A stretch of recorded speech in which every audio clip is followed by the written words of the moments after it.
Hello everyone and welcome to In Depth with Academia. I'm Richard Price, your host today and CEO of academia.edu. Roll up your sleeves because we're diving into some intriguing academic waters today. Now let's get started on quite a philosophical journey, an essay called Road Signs Towards the Heart by Stephen Vlaien, a clinical psychologist. It's a fascinating exploration and we're going to unpack it bit by bit. This paper raises a riveting core question. How does the ego, this clever little mechanism that our mind has, affect our consciousness and indeed can darken the light of our awareness? Quite heady stuff, isn't it? But ultimately, the discussion here is about freedom and consciousness. These questions are significant because they address something we've all probably experienced on some level, a struggle between what we truly want and what we think we have to be. Vlaien talks about this thing called the mirror stage, an idea proposed by none other than Jacques Lacan. Now, the mirror stage is that crucial point of human development when a child first sees their reflection and identifies it as themselves.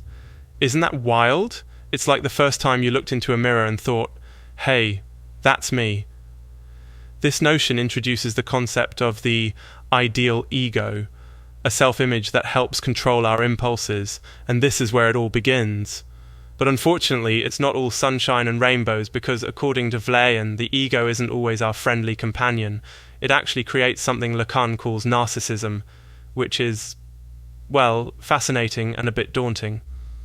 You see, the ego's job is to restrain, and it sounds a bit like a parent telling a child to not eat too much candy for dinner, right? But on a deeper level, it dims the light of our consciousness, cutting us off from our true desires. This leads us into the realm of the unconscious versus consciousness that Freud dwelled deeply on. The ego, with its restraining antics, can try to silence our deeper awareness, but will it succeed forever? Freud suggests no, because our unconscious finds ways to bubble up, like when you accidentally call someone by the wrong name or forget something you thought you had memorized.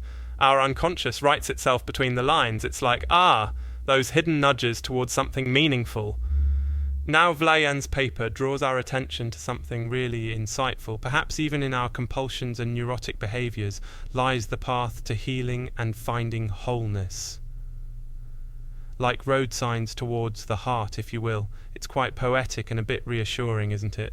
What fascinates me here, and I'm reminding you that I'm just presenting, not endorsing, is that there's always this gap that the ego can't fully close, a sort of persistent drive, or gap that can't be ignored, and that may hold the seeds to our salvation.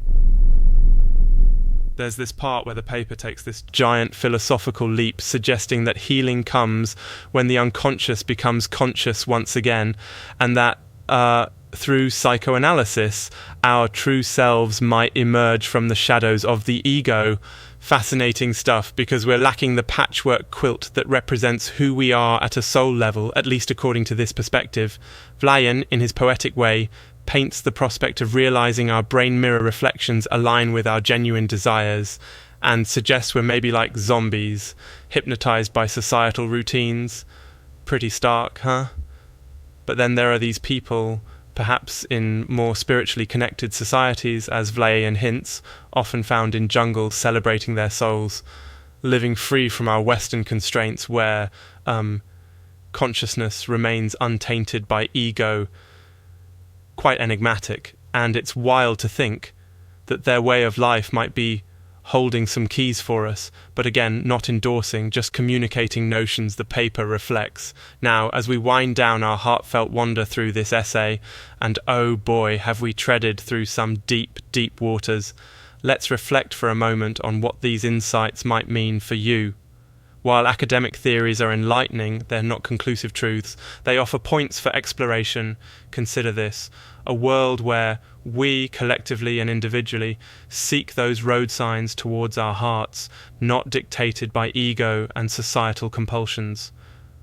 How might your path change with that mindset? What could be different? It's a call, perhaps, to reawaken something supremely human, whatever that personal truth might be for you. Thanks for joining me on In Depth with Academia today. It's been a rich, thought-provoking session exploring Vlaien's essay. Keep pondering, keep dreaming, and hopefully we'll meet again on your academic journey. Have a wonderful day or evening, wherever you are around the globe.